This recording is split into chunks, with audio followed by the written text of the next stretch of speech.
Hello and a warm welcome to our live event today with myself, Ashok Gupta. I'm the founder and CEO of iRise, our global platform to uplift humanity and empower 1 billion lives. And today we're going to be talking about this subject that I think is on a lot of people's minds around the Ukraine situation. And of course, what we'd like to do on behalf of the Gupta program, Meaning of Life, and obviously iRise, just send out our love, compassion for those in suffering right now, both in Ukraine, also in Russia, and all of those areas that are affected. We've all been affected by the scenes that we've seen and the images that we've seen. And, it really does open our hearts to say, how can we help? How can we support? How can we give back? Yeah. And through all of this suffering, there have been many of our clients who've been asking us, I'm finding it really triggering for me personally. Yeah? And I was very cautious about doing this type of event because we've got real people suffering on the ground. And then we've also got millions of people around the world who are absorbing these pictures, absorbing these videos, and their mental health is being affected also. And I wanted to address that, but at the same time, not be blind or ignorant to the suffering that's at a much deeper level, obviously happening in Ukraine and other countries that are involved in conflict. Okay, but I wanted to address this issue because we've had so many people talk to us about it. So what we're going to be doing is, in this section here, our live event, I'm going to be talking about some of the ways in which people's mental health is being affected by the conflict in Ukraine, and what we can do as human beings to recognize how it's affecting us, and what solutions we can put into practice. And then in our Q&A afterwards, that's when we will actually go into our meditation and prayers for Ukraine, sending out love and best wishes and positive energy to that region of the world, followed by a discussion on our Zoom platform. So if you want to join us for our after event, I really hope you can join us. It's a beautiful, wonderful discussion. Then all you have to do is go to irisetv.com/live-events. And there you will see today's event, and you'll see a Zoom link to join us live on Zoom. So I hope you will all do that, because it's always great. We have these weekly discussions, and it's fascinating, the insights that come from other people and how it can support us in our journeys as well. So really, the purpose of our talk today, and then we'll obviously have our prayers and meditations for Ukraine afterwards, is to look at how can we develop emotional resilience in the face of what is happening over there. And that's what it is. It's over there. And yet it's in here. I see so many people in a state of fear right now after coming out of the pandemic. They're experiencing even deeper mental health challenges as a result of the war. And I want us to understand and have awareness of why do we react this way, especially if we're empaths or highly sensitive people. And what can we do to support that? Because it doesn't help anyone if there's suffering over there. We absorb that suffering, and then there's lots of suffering in here. That doesn't help the situation, and yet our brains believe it does. And let me go deeper into that. This is all about empathy, and everyone on the planet has a certain level of empathy. Empathy being the ability to recognize and almost experience exactly the types of emotions that other people are experiencing. And empathy is what we call an adaptive tribal strategy. So what that means is, for most of our civilization, most of our history, we lived in small tribal groups. And it was important for our survival to be able to, support and look after the people in our tribes and in our groups. And in the modern world, whether it be Ukraine, Russia, other countries, that forms a sense of nationalism, or a sense of, I suppose, support for your or identity with your country. And that's an adaptive state, because then you support and help the people around you. And so empathy develops that if somebody in your tribe has fallen over and hurt themselves, then you're able to recognize and empathize with that and want to help and support. And in ancient times, we would only hear the stories in our village, in our local ecosystem. And yet, fast forward to the modern world with 24-hour news, social media, this empathy strategy has become maladaptive. What that means is that suddenly, instead of just that empathy applying to the people around us, the tribe, the 50 or 60 people in our group. This empathy strategy is now being applied to the 7.5 billion people on the planet. And what this maladaptive empathy strategy does is it creates a lack of resilience within us, and it drains our energy. And for anyone, the people of Ukraine, the people of Russia, anyone being affected by this, you suffering, you feeling down, you being dragged down by this conflict is pointless, and it's not useful. And yet the brain thinks it is, and we're going to go deeper into understanding, why that is.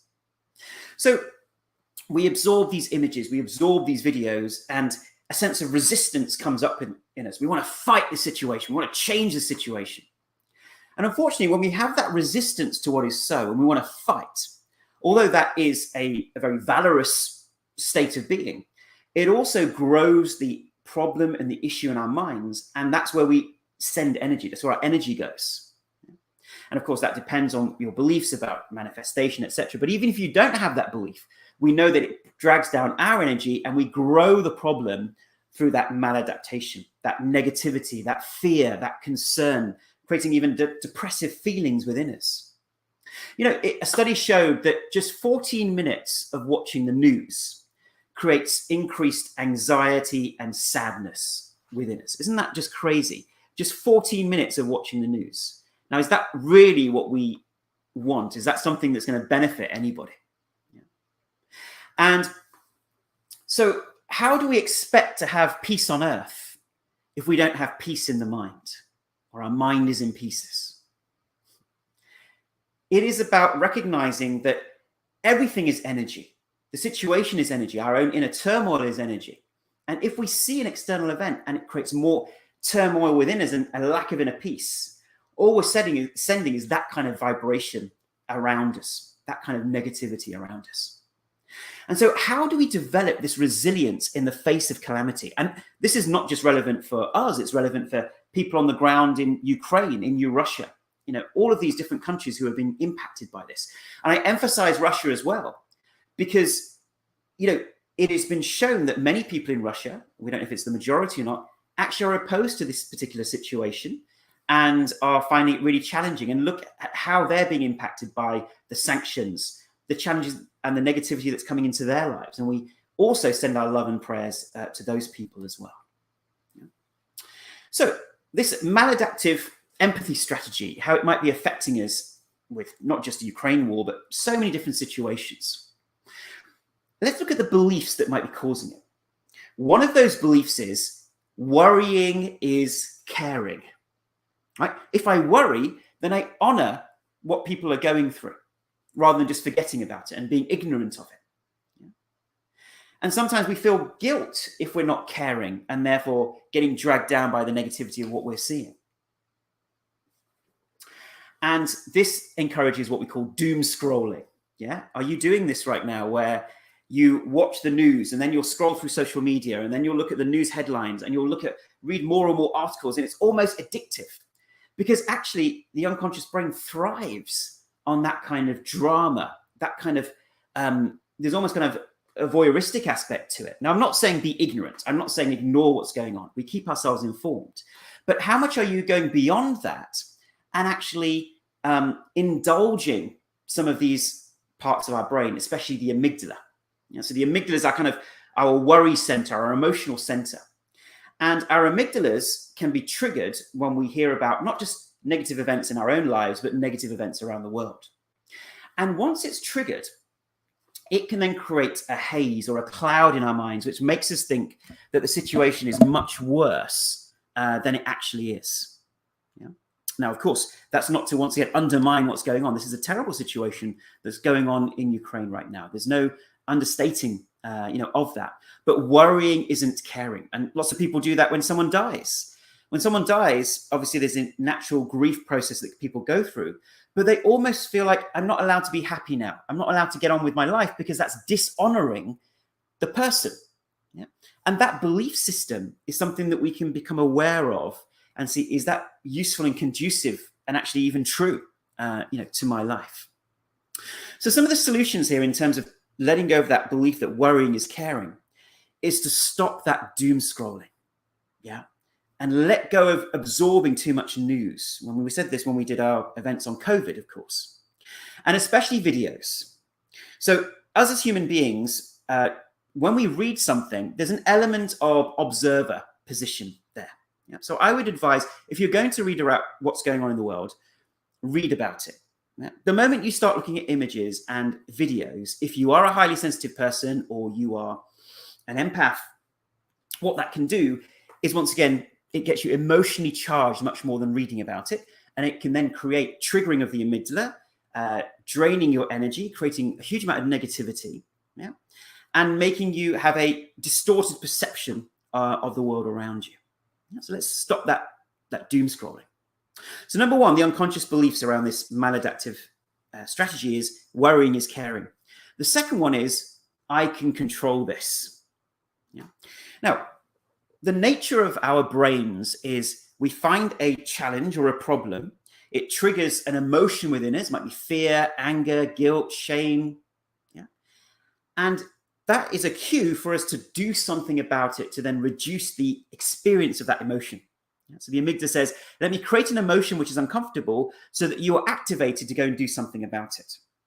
But once again, in the modern world where we have access to 24-hour news and all this information around us, then what I think is happening is that it's creating this sick feeling, this sense of, I want to control this, but I don't know how to control this, or I can't control this. And therefore, there's a sick feeling of helplessness in the face of these world events. You know, how are you going to control the situation when world powers, NATO, etc., can't even control this situation, right? Let's get realistic about this. And so it's recognizing that need for control. It happens when we watch sports. You know, we're, saying, come on, my team, I want you to win. And we get really stressed and anxious, and yet we have no control over that situation. So it's letting go of control and giving back in whatever small way you can. So this is about recognizing you don't have control, surrendering and letting go, and saying, okay, I accept and surrender to what is. I'm not saying it's acceptable, but I choose to be in a state of emotional acceptance. Yeah?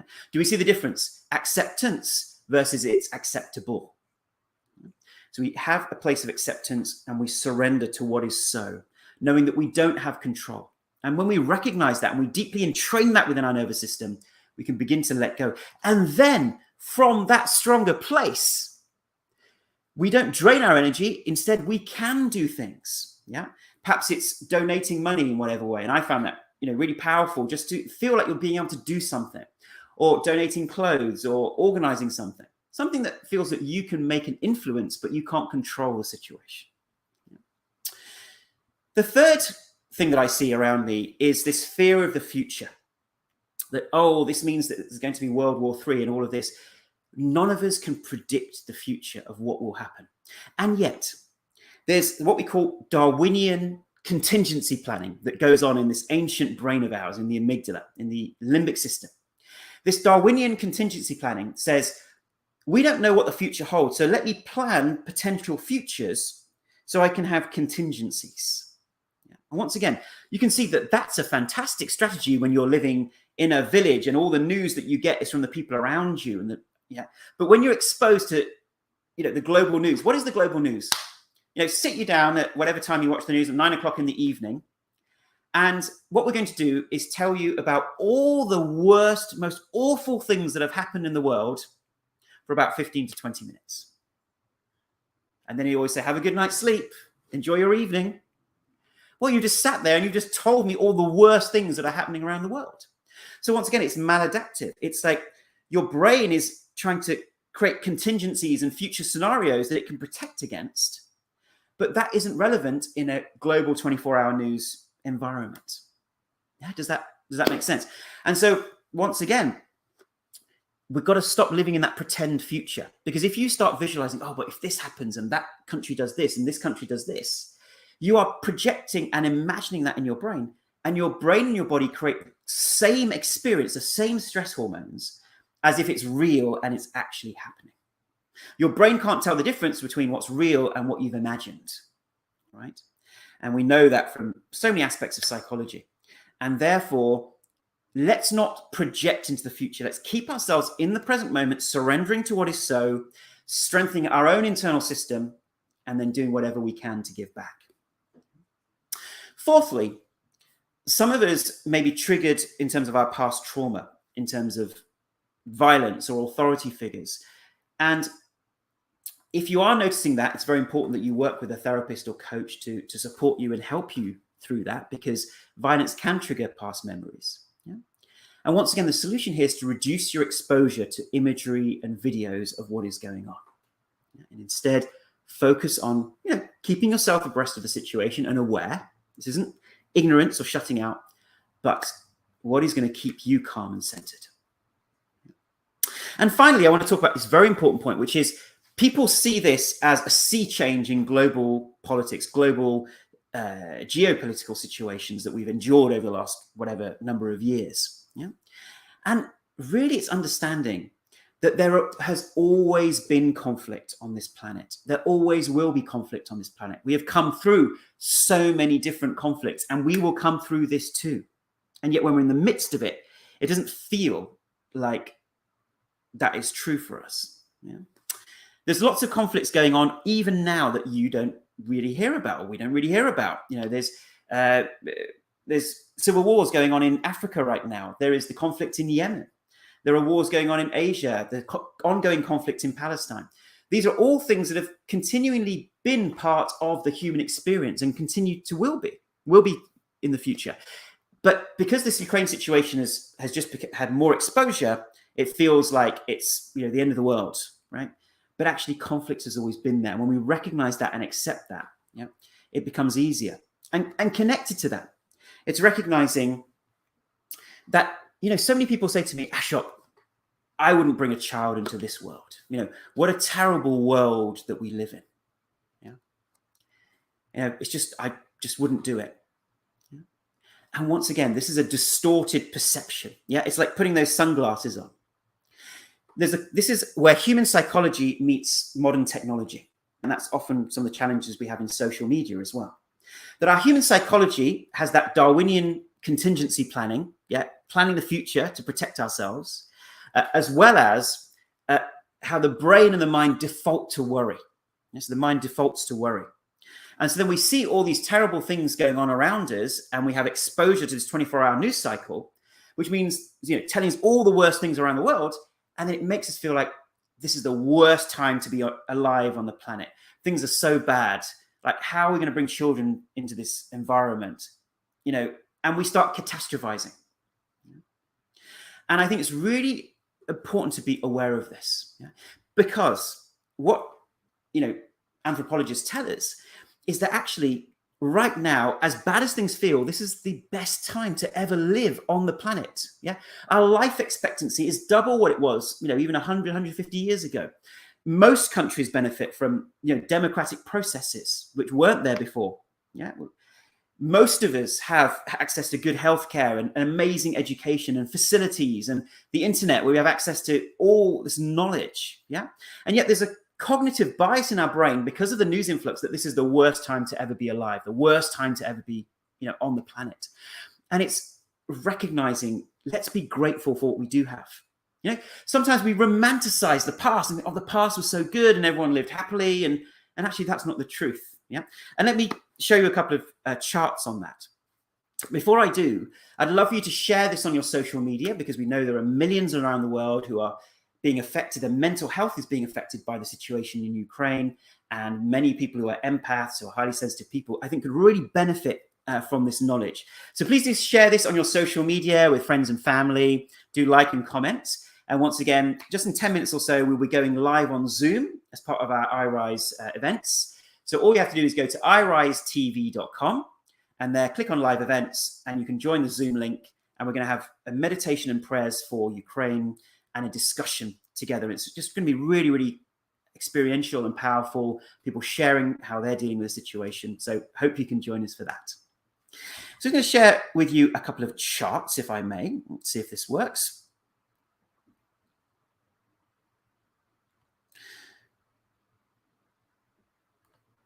So on this chart here, this is a chart of global deaths in conflicts since the year 1400. This was put together by Mac Rosa. And this is actually a log axis on the left-hand side. So it's even more magnified than what you're seeing here. And you can see for the whole of human history, from the 1400s right through, you can see a very steady level of those global deaths via conflicts. And yet in the 2000s, you can see how radically it dropped. And it actually dropped by a factor of 20 compared to the rest of human history. So as much as we are being given this influx of news and information, there are a 20th less deaths since World War II than there ever have been in human history. So this is really important for us to, to be aware of. And secondly, you can see worldwide battle deaths per 100,000 people, since the 1940s. And obviously you can see the Second World War and the impact that it had and how that has been now in the 2000s. So we actually live in a world which is relatively safe, which is relatively secure, not that many wars and conflicts that are going on compared to our human history. And we can be grateful for that. And that doesn't, once again, undermine or understate what is going on in Ukraine and how important it is. But let's put this into perspective and not catastrophize and feel that the world is doomed and we have been doomed for so long. Yeah? Okay.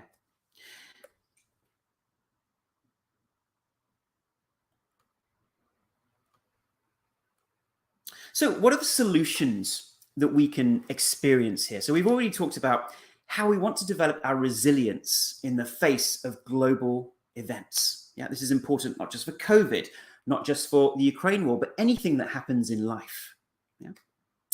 It is about recognizing and putting it into perspective that just because these things are going on, it doesn't mean that the whole of life is terrible, that all people are terrible, that we will never get past this. Yeah. And recognizing the joys of life always exist. It's not about waiting for this to be over and then I'm allowed to be happy. Yeah, I want to share with you, a video from Ukraine of people who are going through all this tremendous suffering and yet are celebrating those moments of joy. Yeah.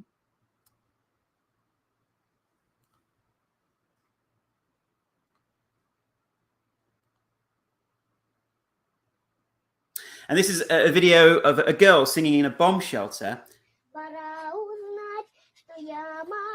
and other things.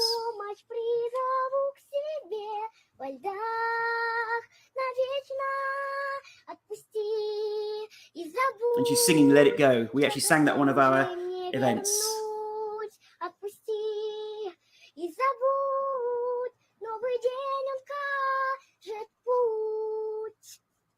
Bravo, bravo!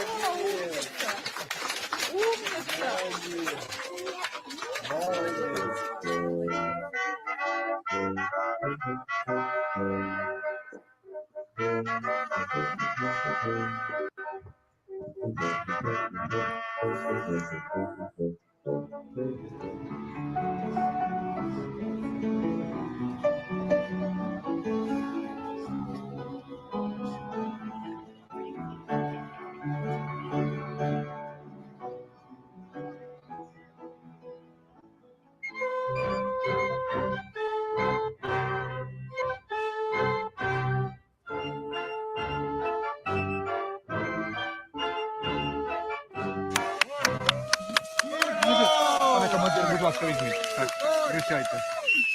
Я командир 128-го батальйону територіальної оборони міста Києва. Офіційно реєструю ваш шлюб і оголошую вас.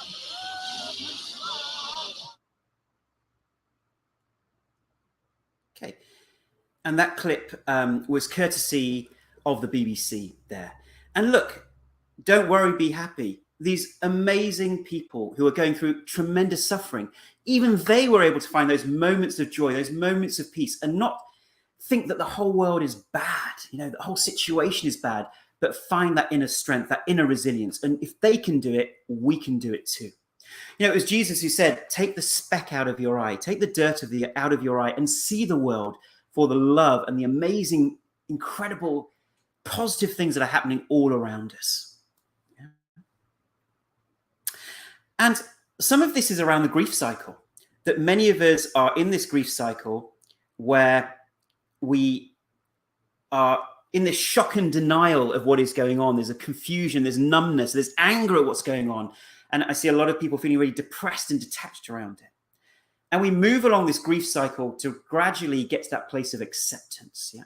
Once again, not saying it's acceptable, but getting to the sense of, I have the emotional acceptance within myself. I'm going to save my energy, save my mind, so I can be stronger, I can be more powerful, I can give back. And this is so important for all of us, because I believe we're all here to give a gift back to this beautiful planet. And yet, if we're clogged down and brought down by our stresses and our strains in our personal lives and in geopolitical situation, how are we going to be that gift to the world around us? How are we going to make that impact on the planet?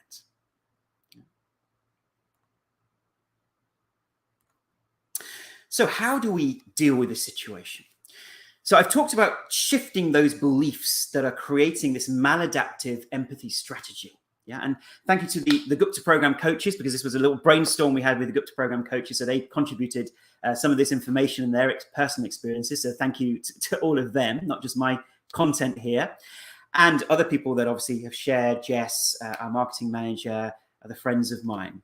So this is about having the ABC of how to deal with a situation. A stands for acceptance and surrender. Yeah, how do we get through that grief cycle towards a state of acceptance? Yeah.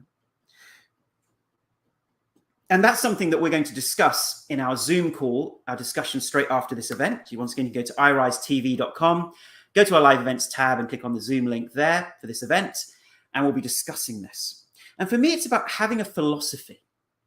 What is your philosophy on world events when things go wrong, when things go bad? How do you handle the question, why do bad things happen in the world? And I'll be sharing my personal philosophy on why I think bad things happen in the world. Yeah. And you can take it or leave it. You may have your own philosophy, but that's something I'd like to share. What can help us really get to that place of acceptance and surrender? B stands for breathe and meditate. We have to look after ourselves, our health, mentally, physically, emotionally. So make sure you're breathing, you're meditating. As many of you know, I recommend the breathing from the Art of Living Foundation, which is artofliving.org. Some incredible breathing techniques that they teach, which have been shown to trigger the vagus nerve and really calm down our whole system. As well as the things you find on iRise. So at iRiseTV.com or iRiseApp.com, it's our app that is able to help you in whatever mental, physical, emotional, spiritual upliftment you need. So there's lots of meditation, breathing techniques on the iRise app. So please do download the app, and some of those things there are all free, available to everybody. So I really encourage you to download the app. iRise app on App Store and Play Store. And C stands for compassionately serve. Once you've put your own oxygen mask on before you help others with their oxygen mask, you're able to breathe, to accept, to surrender, to save your own energy, and then see, how can I give back to the world? How can I be a gift? So summarizing what we've covered today, we've got to recognize with this maladaptive empathy strategy that worrying won't help, and worrying doesn't mean I'm caring. Instead, I choose to just accept. I don't have control over the situation, so I surrender to what is going on into this present moment. Instead of then imagining a negative future, and, oh my God, this is going to happen, that's going to happen. Imagine the positive future. And finally, recognizing that as bad as it feels, this has been the best moment in human history to be alive. And let's be grateful for what we have in our lives, what is beautiful and amazing about the people around us. And realizing that life, no matter what we see on TV, is better now than it's ever been. Once again, that's my personal opinion. That's for most of us. That doesn't mean that there isn't war and conflict and suffering around the world. But when we recognize that we have got it quite good, then we can start looking at how we can deal with some of the challenges on the planet. And just as a caveat, when I say everything's better than it ever was, the one caveat is the environment, of course. So the one aspect of human civilization that is much worse than it's ever been is our environment. And that's something that we'll talk about in future sessions as well. So realize there's lots of love, there's lots of joy, there's lots of happiness all around us. Reconnect to that, strengthen your inner being, reconnect to joy, and then you can be a gift to this planet. And talking of that, we have on Friday our laughter yoga at 6 p.m. UK on the iRise app. A great way of uplifting yourself. So I hope you can join us for that. So now, thank you for watching. We're now going to go on to Zoom and have our Zoom discussion. Please do share this with your friends and family, and we'll see you next time. Thank you and goodbye.